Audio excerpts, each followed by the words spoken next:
Planet of the apps series 50 साल से भी ज्यादा टाइम से हम लोगों को एंटरटेन करते आ रहा है। आज के टाइम पे ये फिल्म सीरीज बहुत ही बेहतरीन साइंस फिक्शन स्टोरीज के कैटेगरी में आता है। Recently release kingdom of planet of the apps इसी सीरीज का कंटिन्यूएशन है। अभी जैसे कि ये फिल्म बहुत ही पुराने सीरीज का पार्ट है, तो फिर इसमें पुराने फिल्मों से बहुत सारे ईस्टर एग्स और हिडन डिटेल्स को यूज किया गया है, जिन्हें हम लोग इस वीडियो में कवर करने वाले हैं। तो शुरू करते हैं kingdom of planet of the apps film में दिखाए गए सारे ईस्टर एग्स और हिडन डिटेल्स का breakdown.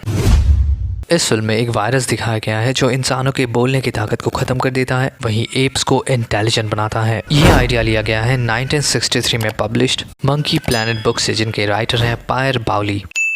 Kingdom of planet of the apps एक पुराने सीरीज का पार्ट तो है ही, लेकिन ये मैट रीव्स के planet of the apps film की ट्रिलॉजी का ही कंटिन्यूएशन है, जिनका प्राइम फोकस होता है पावर ऑफ कम्युनिकेशन। इस सीरीज का फर्स्ट मूवी जो 2011 में आता है, rise of the planet of the apps, उसमें सीजर बात करना सीखता है।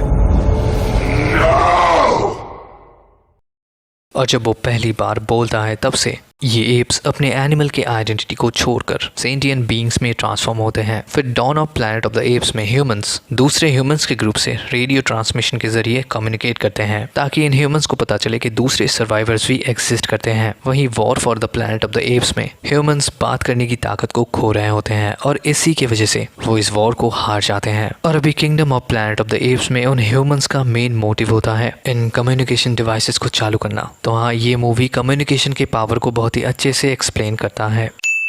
फिल्म के स्टार्टिंग में ही जो एप मारा जाता है उसका नाम होता है सीजर, पहला एप जिसे बोलने की ताकत मिलती है, और वही एप आर्मी को लीड भी करता है क्योंकि वही होता है सबसे ज्यादा इंटेलिजेंट। सीजर के फ्यूनरल में उसे फूलों से सजाया जाता है और फिर उसके डेड बॉडी को जलाया जाता है, जो अर्थ के one of the ancient religion Sanatan Dharma का एक नोड है, क्योंकि इस रिलीजन के हिसाब से शरीर मरता है, आत्मा अमर होता है और फिर वो किसी नए शरीर में जन्म लेता है। इस फिल्म में दिखाया गया प्रोटैगनिस्ट नोआ का कैरेक्टर बहुत हद तक सीजर के जैसा है, तो मेरे को लग रहा है कि फ्यूचर में ये कहीं ना कहीं पे तो कनेक्ट होगा। सीजर के बॉडी को बहुत सारे एप्स मिलकर चलाते हैं, क्योंकि वो सब सीजर को अपना फादर फिगर मानते हैं, और बाद में जाकर वो उसके सिद्धांतों को फैलाते हैं, और इसी ग्रुप का नाम होता है order of the Caesar. Caesar को ये नाम ऐसे ही नहीं मिलता है। Conquest of the planet of the apes में इस कैरेक्टर का नाम होता है सीजर, जिसके पेरेंट्स टाइम ट्रैवलिंग एप्स थे, और ये ह्यूमन सिविलाइजेशन के साथ सिर्फ पीस चाहते थे। लेकिन सीजर एक कॉन्करर था, वो अपने एप ग्रुप को लेकर प्लैनेट ऑफ द एप को स्टैब्लिश करता है, लेकिन फिर उसे रियलाइज होता है और फिर वो पीस के लिए फाइट करता है। इस फिल्म में बहुत सारे एप्स सीजर के सिद्धांतों के ऊपर सवाल उठाते हैं, उन्हें डिसएग्री करते हैं, और ऐसा रियल वर्ल्ड में भी होता है। अपने देश में बाबा साहेब अम्बेडकर ने संविधान 25 नवंबर 1949 को इंट्रोड्यूस किया था, और तब से लेकर अब तक इसके कुछ अमेंडमेंट के ऊपर अभी भी डिबेट्स होते हैं। इस फिल्म का सबसे बड़ा ट्विस्ट होता है वो हिडन ह्यूमन वॉल्ट, जहाँ पे ह्यूमंस ने बहुत सारे हिडन टेक्नोलॉजीज और बहुत सारे एडवांस वेपन्स को छुपाए रखा है, और अभी वो टेक्नोलॉजी इस फिल्म के प्रोटैगनिस्ट प्रॉक्सिमा सीजर को चाहिए। ये प्लॉट लिया गया है beneath of planet of the apps film से, सीरीज का सेकंड मूवी, जहाँ पे ह्यूमंस जिनके पास होते हैं बहुत ही कमाल के साइकिक एबिलिटीज, वो इस फिल्म में एक अंडरग्राउंड केव में रहते हैं, जहाँ पे वो एक न्यूक्लियर मिसाइल का वॉरशिप करते हैं जैसे कि वो एक गॉड है। लेकिन एक टाइम के बाद वो मिसाइल डिटोनेट हो जाता है और फिर खत्म।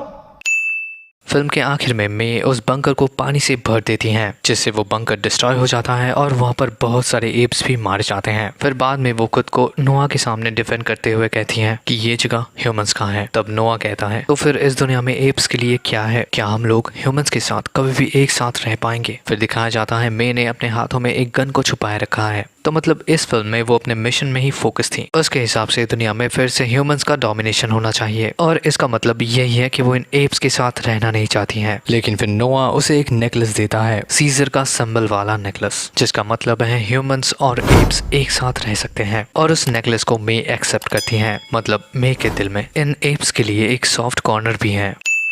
मे उस वॉल से एक डेटा कार्ड को चुराती हैं और फिर उसे एक हिडन ह्यूमन सीक्रेट बेस में ले जाती हैं, जहाँ पे बहुत सारे डिश एंटेनास होते हैं, और इन्हें यूज किया जाता है लॉन्ग डिस्टेंस कम्युनिकेशन के लिए। वो इस डेटा कार्ड को एक लड़की को देती है जो एक प्रोटेक्शन सूट में है। मतलब इनका सोसाइटी भी beneath of planet of the apps के उन इंसानों के जैसे हैं जो उस वायरस से अब तक बचे हैं, और ये भी अंडरग्राउंड में ही रहते हैं। मतलब ये उसी फिल्म का एक नोट है।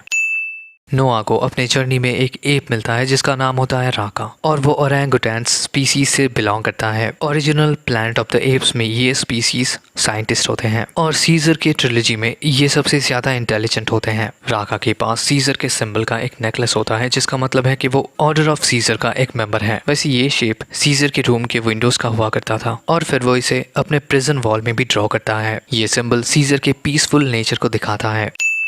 राका इस नेकलेस को नोआ को देता है जो रिप्रेजेंट करता है कि वो अपने आइडियोलॉजी को एक्सचेंज कर रहा है। और बस इतना ही है डिटेल्स। वीडियो कैसा लगा कमेंट में ज़रूर बताना और मिलते हैं आपसे अगली वीडियो में। Till then take care and peace out.